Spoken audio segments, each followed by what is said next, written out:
Le 10e congrès du Social Democratic Front est placé sous le signe de la paix et de l'unité.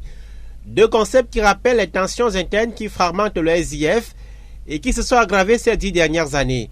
Ces crispations portent essentiellement sur la trajectoire idéologique que le parti de la balance doit prendre dans un environnement ayant significativement évolué. S'il a pris position en faveur de Joshua Ossi, promoteur d'un SDF conciliant envers le pouvoir avant son décès en juin 2023, ni John Frunzier a laissé des interrogations sur l'orientation politique du parti dont il a présidé au Destiné pendant 33 ans.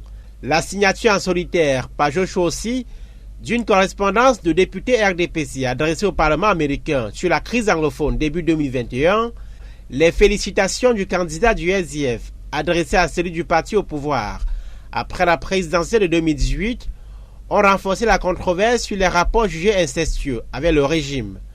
À défaut d'un retour à un SDF originel, position défendue par Jean-Michel Niche jusqu'à son exclusion, le parti gagnerait à afficher une certaine intransigeance, au moins sur les principes d'une formation politique de gauche dont il se réclame. En tout cas, cette remise en question est plus que jamais le chemin incontournable pour remettre l'appareil sur les rails.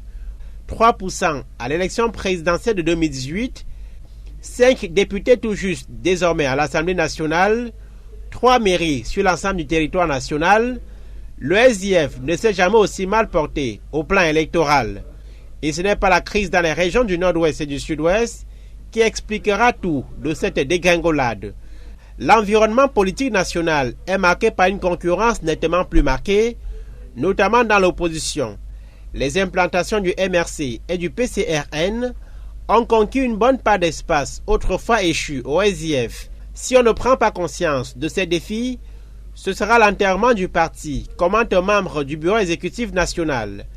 Le Social Democratic Front, qui est enfant du fil à retordre avec les tensions dans le nord-ouest et le sud-ouest.